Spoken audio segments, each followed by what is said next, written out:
A white bowl, is it? Yeah, white bowl stage now. White bowl stage. And we're going to give it a stir as well.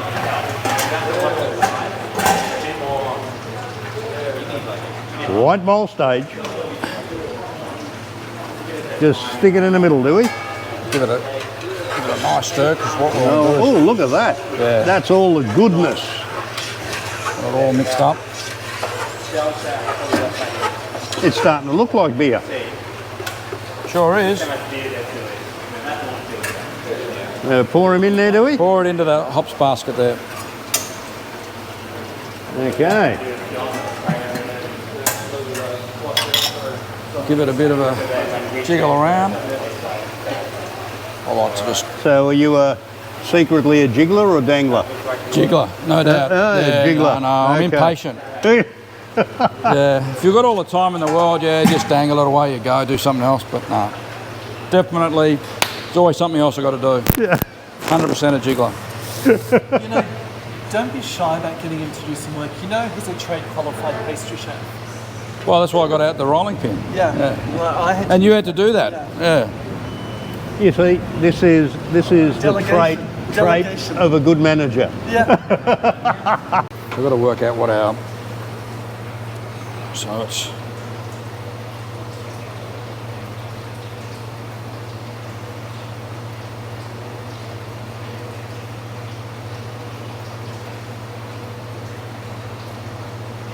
You'll be 28.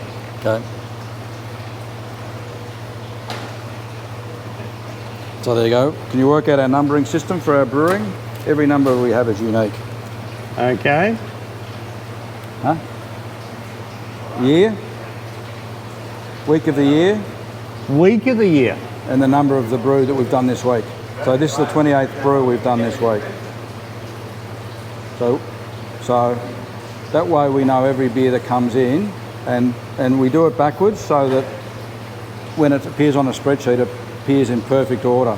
So if I did 28th to the 10th, 24, numbers would be all over the place. Yep. Yeah, so every one that had 28th of the month would be the first in order. So we needed the year, then the week of the year, and so then we know exactly what our brewing is. And you say 1 in 200 goes tits up on you. Why is that, do you think? Heat and hygiene. Yeah, it could be just an infection. It can get a bit of oxygen in it or something like that. Yeah, Okay. yeah. Temperature variation makes a big We difference. did change, and we've had a lot less things when we changed a couple of the brewing processes, which the traditionalists might frown at, but traditionally dry hopping happens towards the end of fermentation. Yep. But that means that at the end, halfway through fermentation, you're opening up the barrel, letting oxygen in, putting in a hops tube, and then all of a sudden you get oxygen in there. And then what was happening was you go into the cool room and the hops tube could stay in there for weeks and weeks. And so we were finding some of the beers were going a bit sour because the hops tubes were in there a lot longer. So what we do now is we do the dry hopping at the point at which it goes into the cool room. So post-boil, and it goes into there, it gets cooled down through the heat exchange, so we'll dry hop earlier. That means that the point in 10 days when we move it, hops tubes taken out, so the dry hopping's been done at that stage. So, and that reduces the risk of the oxygen getting, or the beer getting oxygenated halfway through. Right. Because it's still at probably 22 degrees sitting in the cool room, or the fermenting room, and you know, a liquid that's at 22 with yeast in it and other sugars in it. It's still brewing. And it's still got, then it's got oxygen going into it because we put an airlock on there to allow the headspace to fill with CO2. The CO2 will bubble through to eliminate oxygen, but then halfway through your fermentation, you're just bringing all this in. The big breweries, when they do the dry hopping, they have systems whereby they'll drop the hops in so that they don't have to oxygenate it. So they've got like a special, like, funnily enough, they call it a hop bong. You know? And it basically, they fill up a hops tube and then they turn a valve and the hops will drop into the beer for the dry hopping. But we don't do that. But, well, potentially could, but we don't. Nice. Yeah. Yeast. Yeah, the yeast. Let's go and do the yeast. Are we talking yeast infection here, or what are we talking about? Well, we don't want to get an infection on the yeast. So which yeast does that want? Ale yeast, wasn't it? Ale yeast, 25 grams.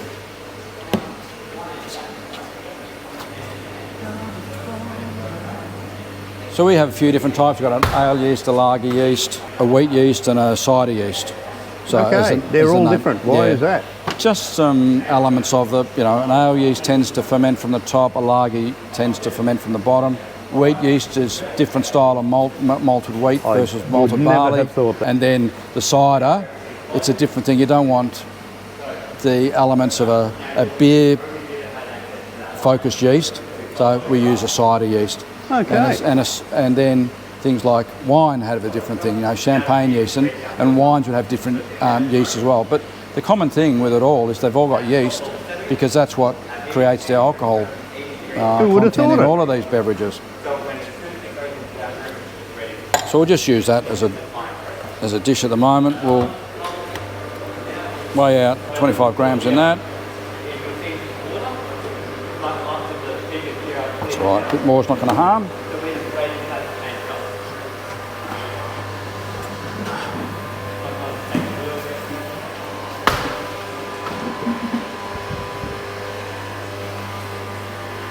So this is boiled water. We keep it at the room temperature here.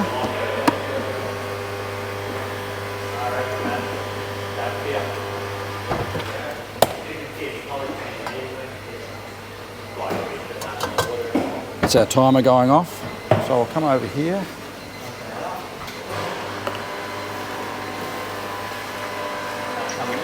Sorry guys, I squeezed past you there. That's right.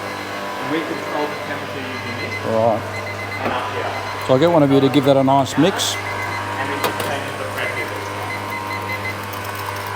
Bit of a trial. Now we're at the last stage.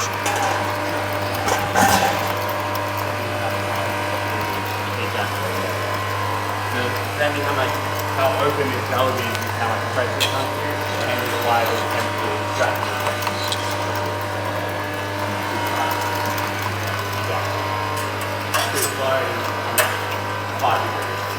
That's the final stage of, that's their yeast there, they're using that.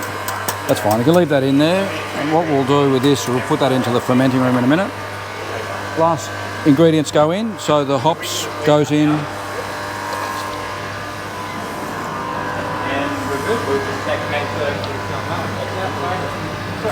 You're all right, buddy.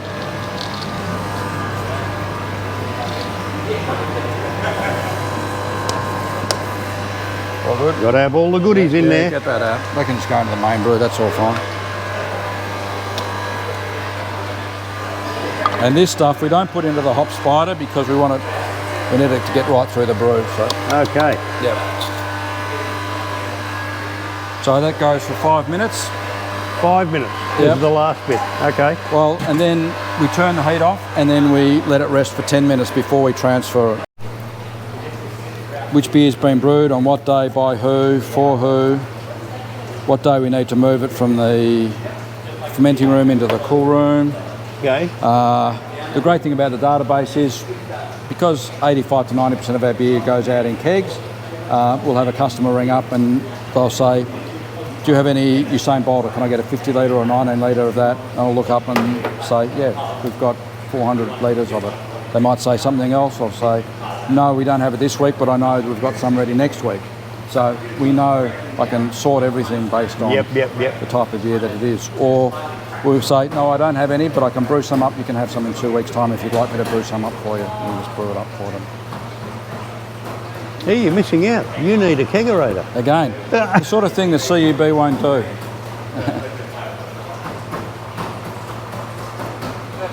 Down in your garage.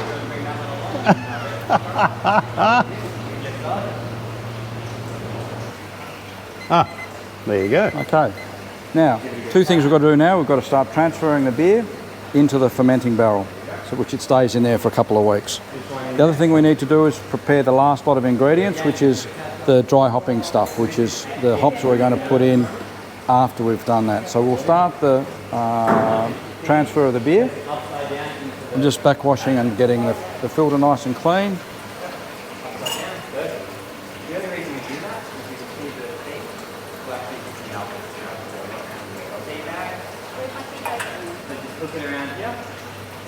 So all these kettles work in isolation. So this kettle's isolated from all the others.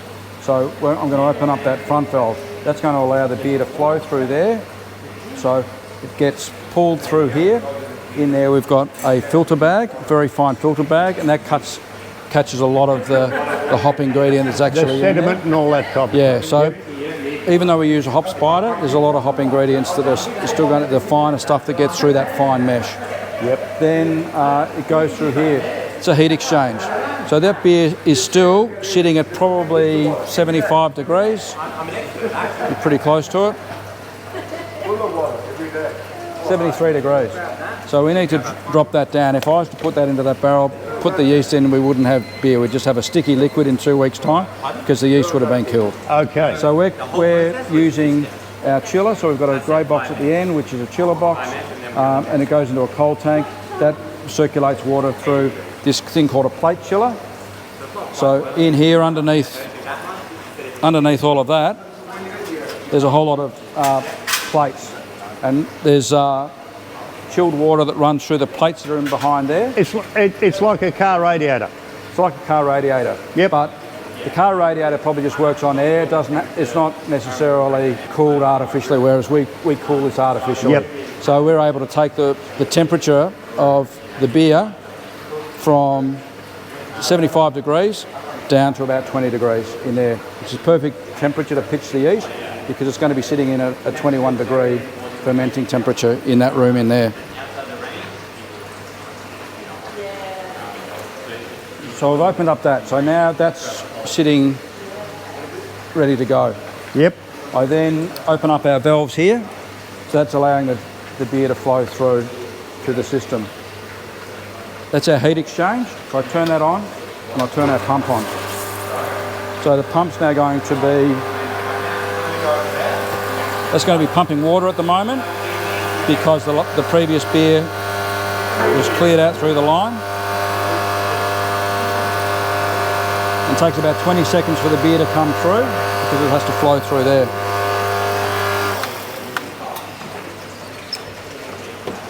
So I can see that's now beer.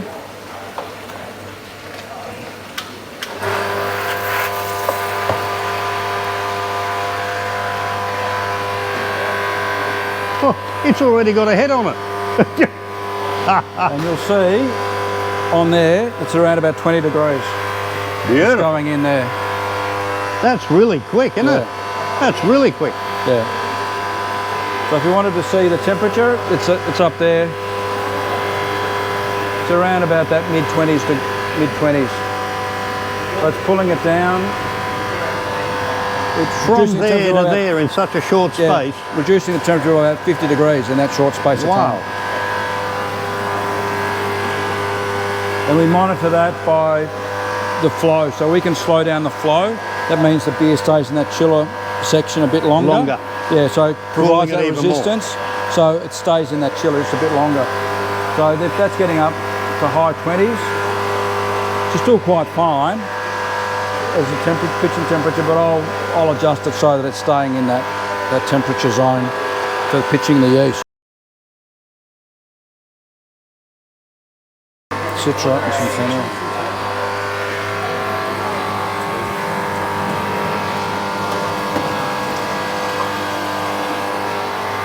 About 23 degrees. Perfect. So we can use it over here. If you have any stock, then perfect.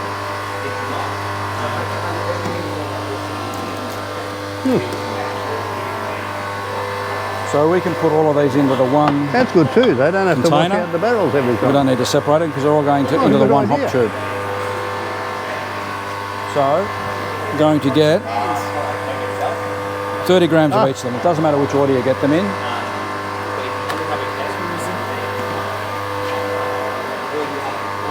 So there you go, 30 grams of each into that.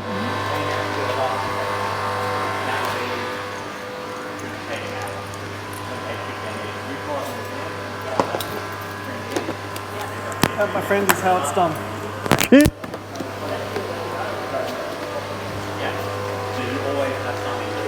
Oh, hello. This is the secret ingredient, is it? That's the hop tube that we'll use. I'll find another one actually, it's a bit clearer.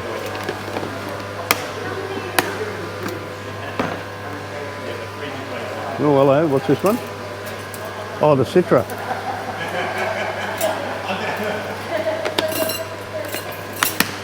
Go on, add a little bit more Citra to it. No.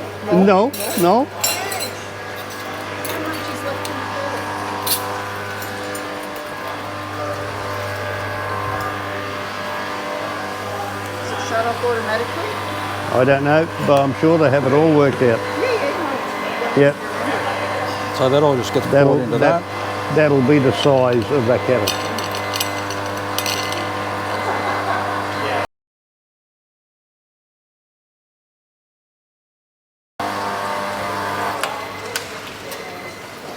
Now there's a lot of beer in the line and then through the filter and heat exchange, so we just use water to push the rest of it through. Gets to the end of the brew there. Get it to the optimal height. About that. Okay.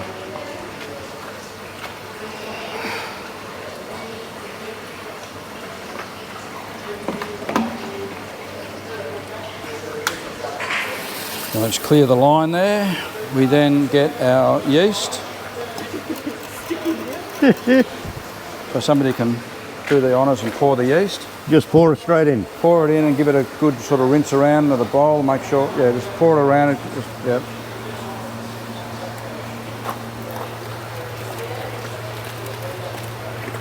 That's all good. That's great.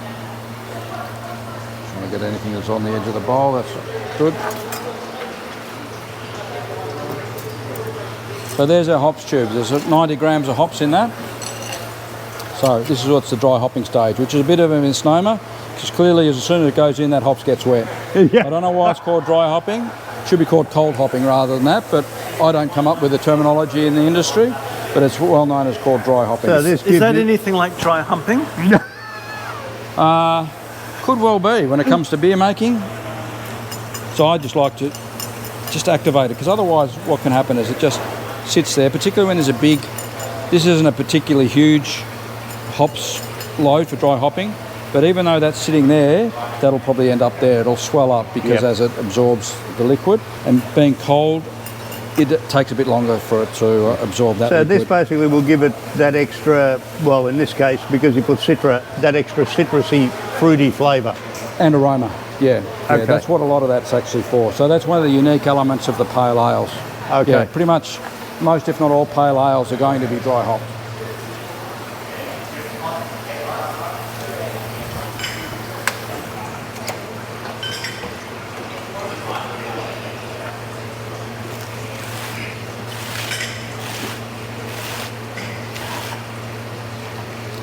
Put that on there nice and tight.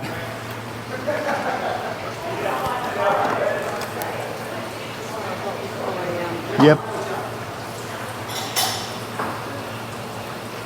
And we grab an airlock. Very, very simple, but they haven't really improved that much on it. There's all sorts of ways you can do it. You can do pressure brewing, and you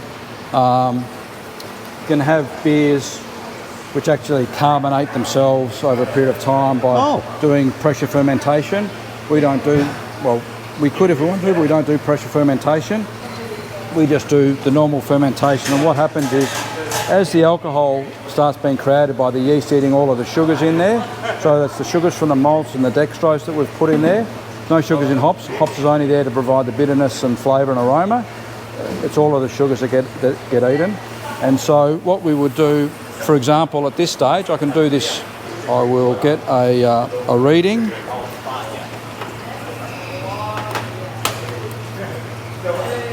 So there's different ways you can take a reading. I'll do this just out of interest to show you.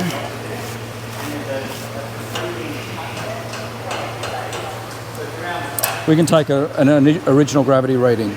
So this reading, if I was to put water on this, the original gravity reading of this would be 1.00. Okay, right. But I'll get this. I'll take a bit of beer there. Put a drop of beer on that. Well, it's actually not beer yet. It's actually just poured water. And then I look through it to get some brightness, and I can see the original gravity of this is 1.045. Probably can't see that. So that's already starting. That's already starting to make alcohol. No, not No. yet. No. The yeast hasn't activated yet. So what does that show then? It shows the original gravity. So the alcohol content of any liquid is the difference between the original gravity and the final gravity. So the original gravity on this beer,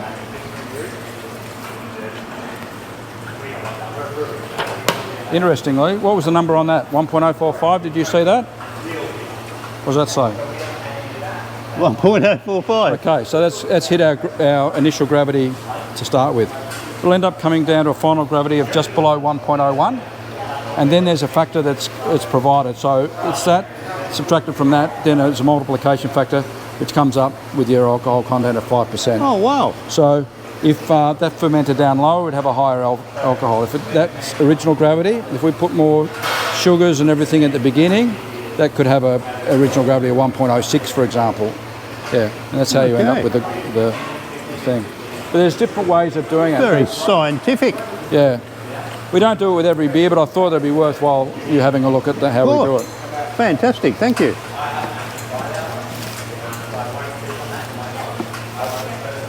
So that's like, there's a thing that looks like a thermometer, like with a bulb thermometer. That's one of the things that we use. It's a hydrometer. That's a refractor, so that refracts the light.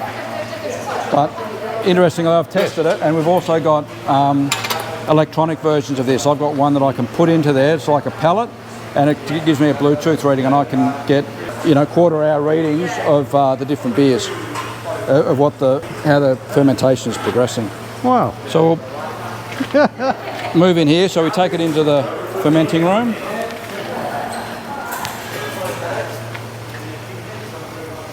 So I'm not sure where our beers are going today. We've got to move a whole lot of beers later, but these are just the beers we've done in the last 10 days, for example. Okay. Yeah. And you can see this is the one I did yesterday. Look how actively that's bubbling away. Oh, yeah. Yeah.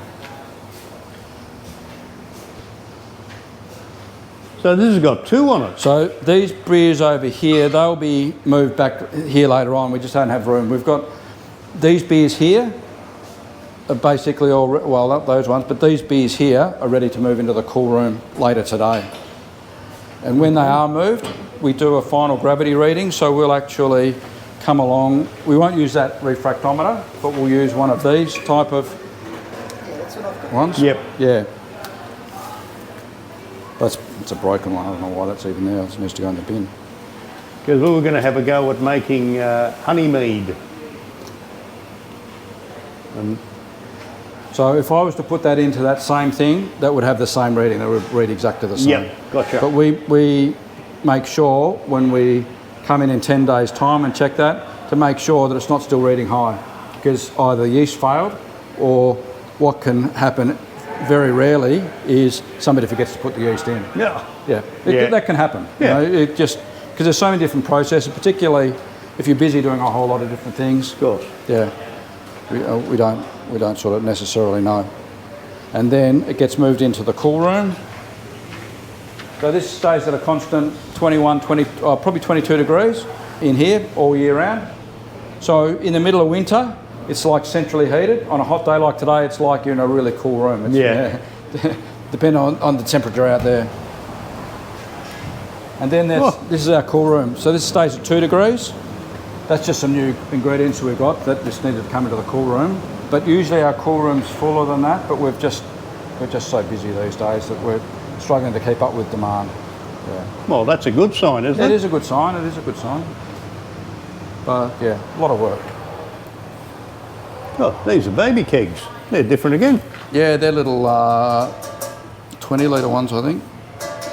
Yeah, they're weird ones. Yeah. Yeah, just one customer has those. But,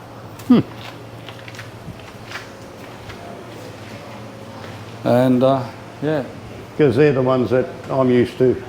Yeah, called the Corny Keg. So made by the Cornelius Company in America. Yep. Originally for post-mix. That's right, for all the Coke syrups and stuff. That's right. Yep. And then home brewers sort of discovered them and sort of repurposed them. Yep. And now just known as Corny Kegs, and are just manufactured in China, and yeah, So the Cornelius company itself, I don't even know if it makes them anymore, and if they did, they probably have to compete price-wise by making them in China anyway. Yeah.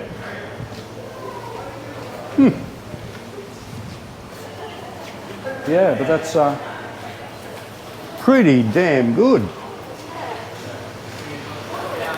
So go to Woe, now that it's come in here, Yep. you reckon 2 weeks before it's 10 ready days- to drink? 2 weeks before it's ready to drink.